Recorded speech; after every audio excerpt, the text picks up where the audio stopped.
Do you see your long-term future now at super middle, Billy? It's one of those that it all depends what opportunity presents itself, because you know, people say that I'm not a big super middleweight, but you know, I'm a big middleweight. So you know, I don't fight with strengths and power and, you know, slug. I box with my brain. So you know, my potential career at super middleweight or middleweight is very truly open. So I can box at both, but I'm just giving myself as Frank and know, you know, we tried to heaven and earth to make the big fights at middle. Even when I was world champion, I think my styles were just wrong for certain fighters. So we're going to have a go at super middleweight. Who do you think are the principal people who've avoided you? Who's really not wanted it?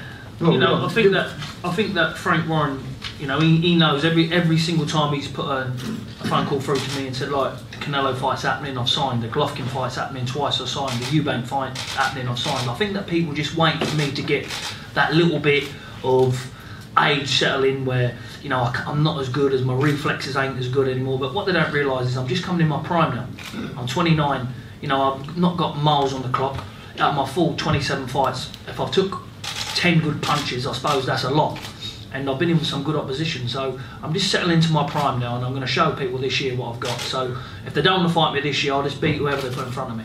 How much of an avoided man has he been, Frank?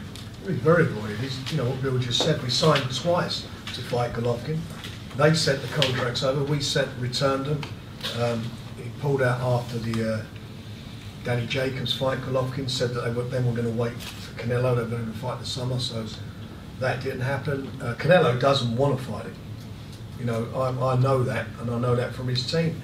When we was in Canada and Bill done a job on Lemieux out there, which is also a Golden Boy fighter, he was a Golden Boy fighter. I looked across, and the look I got back was like, forget about it. I said to Bill after the fight, I said, you just lost that fight with Canelo. Was that Oscar De La Hoya? Yeah, that's the team there. Yeah, so that was what it was. They don't want to know. And I've got to be honest, if I was Canelo, I wouldn't want to fight Billy Joe Saunders.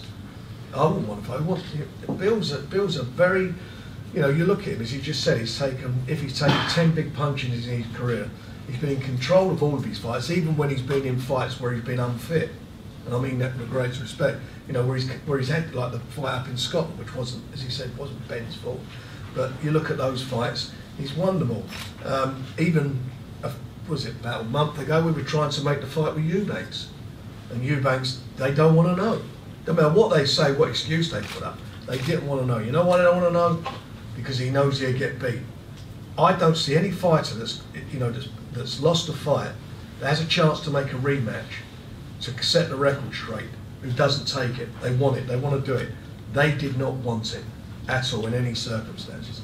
And that tells me all I need to know and confirms all I do know about Billy Joe Saunders. Eubank was tweeting, I think, yesterday, saying if there's a title at stake, I'll be there, I'll be ready. Do you take that at face value? Well, let's, you know, I'll say this with the greatest respect. He's got a title, hasn't he? Was it the IBO?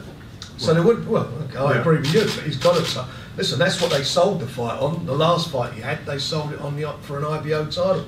So there was the IBO title for him to defend it against Bill. What's the title? The title I would want if I was Chris Eubanks is that I went out there and I got revenge. That's the title. I've got the situation back as it should be. That I'm the better fighter. That's all he needs. No belts or nothing. It's called at the end of the day a bit of self-respect. Would you welcome that, Billy? I know you shouldn't be looking past this fella really, but would you like to just end the argument once and for all and have Eubank again? Well, look, there's no argument in my case. I go to bed every night now and I'm undefeated and I beat him. You know, I know that he goes to bed every night. 70% fit. He goes to bed every night thinking, well, you know, he beat me. So, you know, the only other fighter to beat him is George Groves, and he's retired.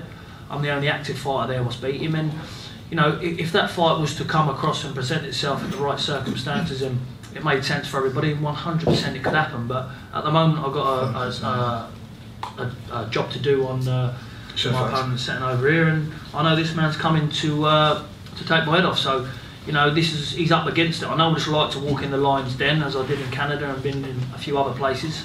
When you're up against it, you perform more. So I've got to be extra focused and extra careful with this one. So, but we'll see. you know, I'm sure that, you know, we'll see the situation with the world title status and goes on.